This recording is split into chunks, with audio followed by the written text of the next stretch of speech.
നിനക്ക് സിനിമ ഇഷ്ടപ്പെട്ടോ? പിന്നെ മസ്റ്റ് ട്രൈ ആണ്. ഞാനും എന്റെ വാഴകളും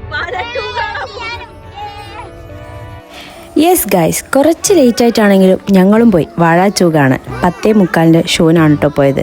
വലിയ തിരക്കൊന്നും ഉണ്ടാവില്ല പ്രതീക്ഷിച്ച് പോയത്. ഞങ്ങൾക്ക് ഭയങ്കര സർപ്രൈസ് ആയിരുന്നു. സീറ്റ് ഫുള്ളായിരുന്നു, നല്ല തിരക്കും.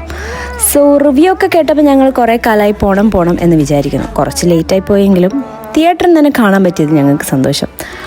ഫസ്റ്റ് ഹാഫ് കോമഡി ആണെങ്കിൽ സെക്കൻഡ് ഹാഫ് കുറച്ച് ഇമോഷണൽ ആണ് കേട്ടോ. എനിക്ക് പടം കണ്ടപ്പോൾ ഫസ്റ്റ് ഓർമ്മ വന്നത്, അതായത് സെക്കൻഡ് ഹാഫ് കണ്ടപ്പോൾ ഫസ്റ്റ് ഓർമ്മ വന്നത് അമ്മൂനെയായിരുന്നു. അവൾ UK എൻ്റെ ചേച്ചിയാണ് കേട്ടോ. അമ്മു എപ്പോഴും വീഡിയോ കോൾ ചെയ്യുമ്പം ചിരിച്ചിട്ട് മാത്രമേ സംസാരിക്കാറുള്ളൂ. പക്ഷെ അവളുടെ സ്ട്രഗിൾ അവൾ ഒരിക്കലും പങ്കുവച്ചിട്ടില്ലായിരുന്നു. ഈ സിനിമ കണ്ടപ്പോഴാണ് എത്രത്തോളം ഒറ്റയ്ക്ക് സ്ട്രഗിൾ ചെയ്യുന്നുണ്ട് അമ്മു എന്ന് എനിക്ക് അറിഞ്ഞത്. ഒരു സുഖമില്ലാണ്ടായാൽ പ്രിയപ്പെട്ടവരടുത്തില്ല, എങ്ങനെയാണോ അവൾ അവിടെ നിൽക്കുന്നത് ഇച്ചിരി ഇമോഷണലായി. അപ്പം എങ്ങനെയാണ് നമുക്ക് പടത്തിൻ്റെ റിവ്യൂ കേട്ടാലോ? സിനിമ എങ്ങനെയുണ്ട്? പടം സീനാണ്. വാഴ 1 നല്ലത് വാഴ 2. വാഴ 1 പോലെ കളിക്കാം. നിനക്ക് സിനിമ ഇഷ്ടപ്പെട്ടോ? പിന്നെ മസ്റ്റ് ട്രൈ ആണ്.